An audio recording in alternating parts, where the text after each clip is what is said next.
Hey, it's Keith from Outlaw Speed Shop, and this week I'm tackling a K7 Matchbox Mad Max edition. This is from William, Mr. K7 Robinson. If you recall, I did one of his projects not too long ago. Did more of a street version with some custom rims and custom paint job and all that. This is going to be a little bit more dirty, let's call it. More Mad Max style, post-apocalyptic. And he sent me everything I need to put this thing together. As always, if you like what you see and you like die-cast cars and trucks, enjoy customizing them now, or just looking for tips and inspiration for your own projects, I'd love it if you subscribe to the channel and don't forget to ring that bell to get notified of all future videos.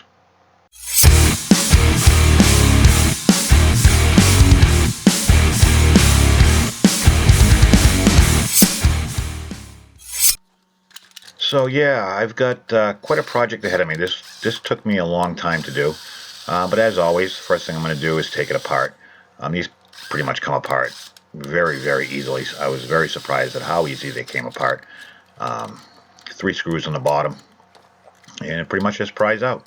This one's very, very clean. I almost felt guilty destroying it, but I like to destroy things, so that's kind of a, you know, good with the bad, I guess. So the interior comes out, the window comes out, which I'm not going to be using the window. All the other components I will be using, except for the horns on the top. Those are going away. The clear plastic is in a little rough shape. Looked like somebody tried to glue a crack at some point, but that's pretty pointless because I'm going to be painting over it anyways. And the crack is inconsequential to the actual build itself, and adds a little bit of character while you're at it. So, but it pretty much what I got. The wheels, really good shape.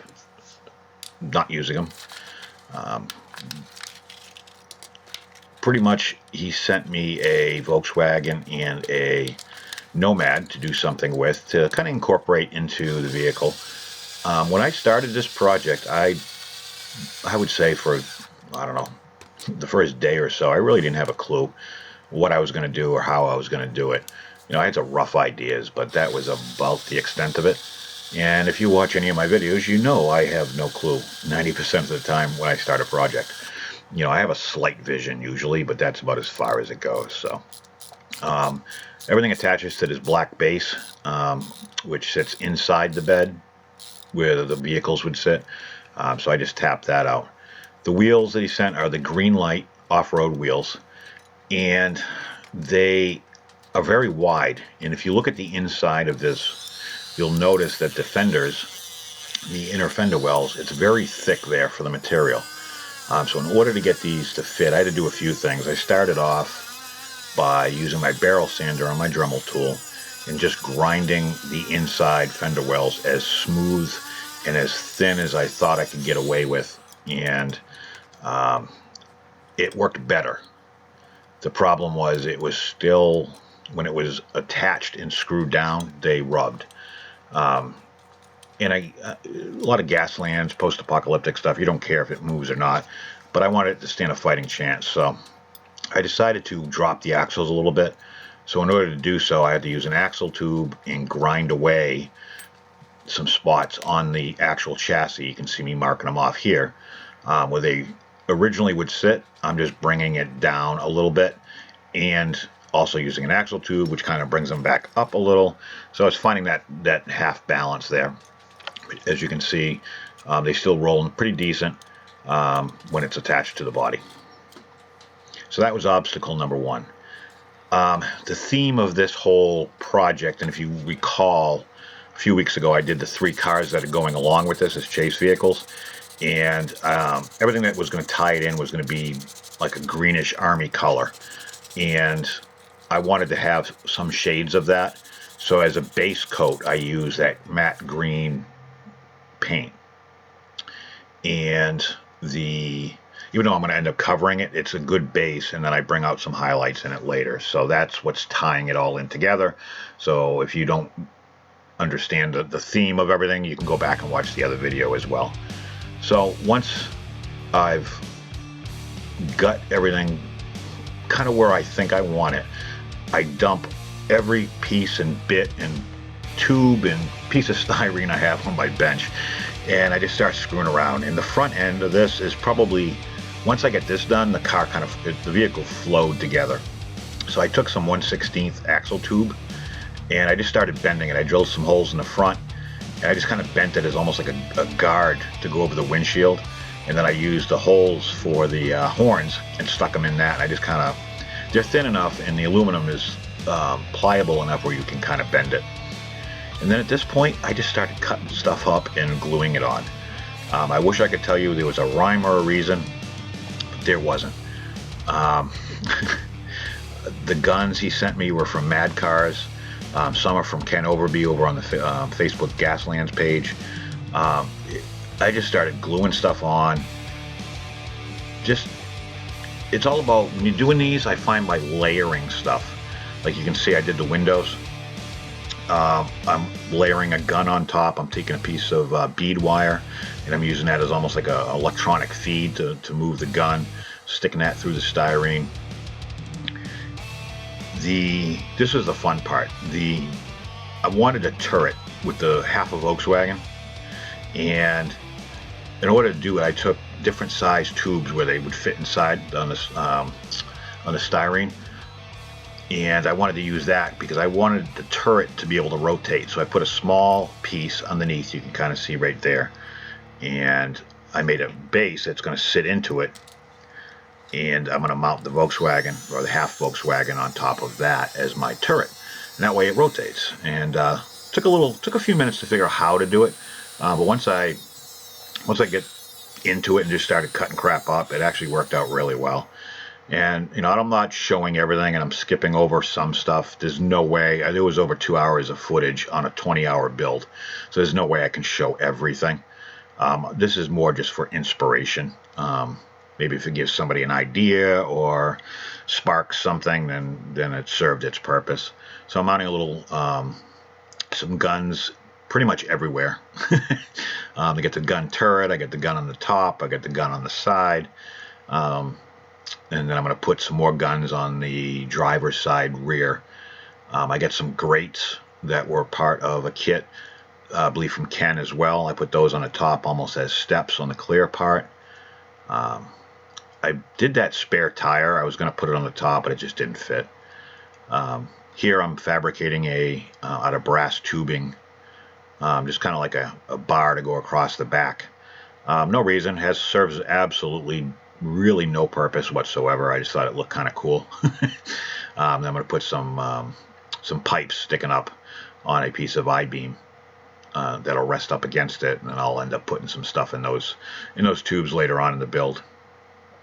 But overall, as you can see, I'm just kind of sticking crap on. I'm just trying to make everything look halfway decent.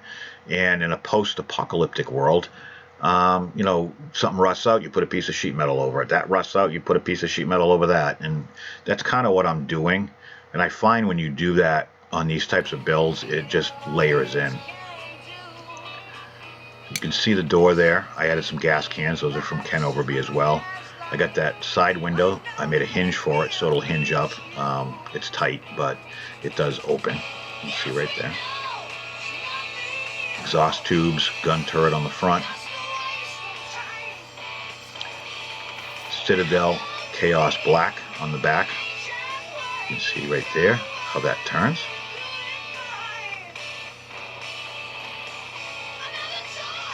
And then I plan on mounting the Nomad over the gun turret on the side of the back, and then the back door. Again, just layering stuff over it. So now it's time to start the fun part. I'm going to use some Vallejo brown primer, rust primer. Now I'm just going to go over and I'm going to start layering 3 or 4 different colors of paint, just to try to give it that look. Now I'm putting it over green, and then on the black back plastic piece that I painted, I'm doing the same thing. So it's going to be 2 different shades. I was kind of going for a different look. I didn't want it to be like a complete monotone rust effect. I wanted some degree of separation between the front and the back. I got to say, the Vallejo stuff, putting it in the airbrush straight out of the bottle, very happy with it. It does stink, but it does work very well. Um, I'm just kind of artistic liberty here. There's no rhyme or reason to what I'm doing. I'm trying to go a little darker on spots where I think there would be rust, build up as opposed to other areas, but in the end, I'm going to be putting a ton of different weathering effects on this anyway, so um, this is just more to have a nice solid canvas to work with. And you can see now I'm using a different color, and I pretty much just added into the airbrush, so it's not a harsh transition from one color to the other. Adding the light rust to the brown rust, mixing it up a little bit so the residue kind of makes it a medium rust, I guess you could say. But this was fun. I enjoy projects like this, even though this was a huge undertaking for me at a time where I got a ton of different things coming up with builds and challenges and so on and so forth. It was relaxing. So now you can kind of see how I have the different shades. All that right now is all airbrush work. There is no hand painting whatsoever until now. So to mount the 55 Nomad, I glued a couple pieces of styrene block on the side. I'm just going to paint it black so that it won't stick out like a sore thumb when I put the Nomad onto it. But it gives it a good place for me to glue. Weathering effects. A lot of dry brushing on this project. A lot of dry brushing. A lot of metal, rust, typhus corrosion, riser rust. It's crazy.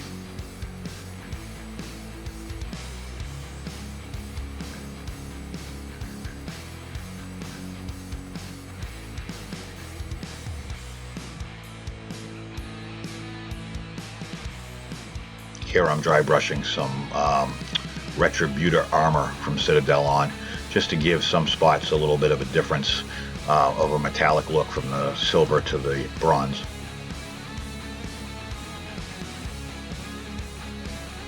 Agrath Earthshade as far as a wash. Agrath Earthshade is more of a brown, dirty brown wash as opposed to the nulled oil, which is like a black wash.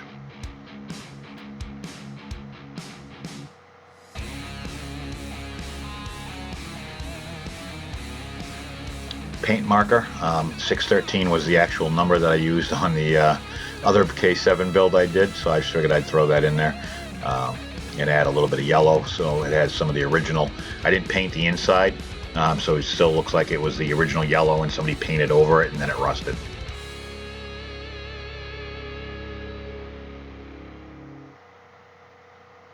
But as you can tell, I mean, this is all time lapse. There's a lot of work that goes into this detailing stuff, especially on these bigger Gaslands post-apocalyptic style projects. Here I did some typhus corrosion.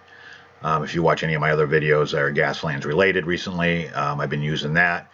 And then you put the riser rust over it, which is that orange, and it gives it a really nice textured rust effect. I'm real happy with the way this stuff comes out, and I've been using it like crazy. And then to keep the remnants of some green, I'm doing some dry brushing to bring some of that green back. But as you can see, everything is coming along nicely. I'm real happy with the way this comes out. A lot of moving parts. I don't know how the hell I'm going to package this and send it to them, to be honest with you. I'm going to have to probably crate the damn thing. I'm not sure. But anyways, you can see all I got left there now is the wheels and some minor details. I mean, I could probably keep going on this forever, but you know, at some point you got to stop and say that's enough. I should nickname this the kitchen sink Mad Max build because I pretty much threw everything at it.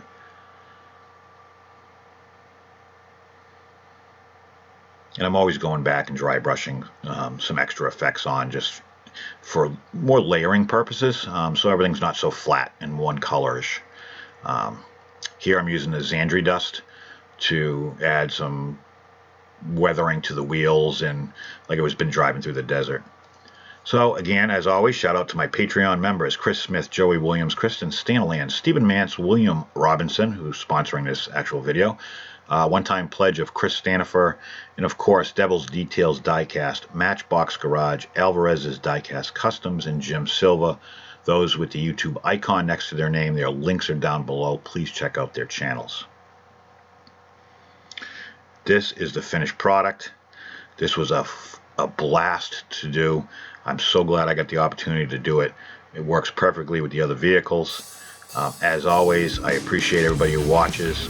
I tried to keep this short. It's still going to be 17 minutes or so, but I appreciate it. If you like what you see, if you have any thoughts, opinions, comments, ideas for future builds, I'd love to hear them in the comments down below.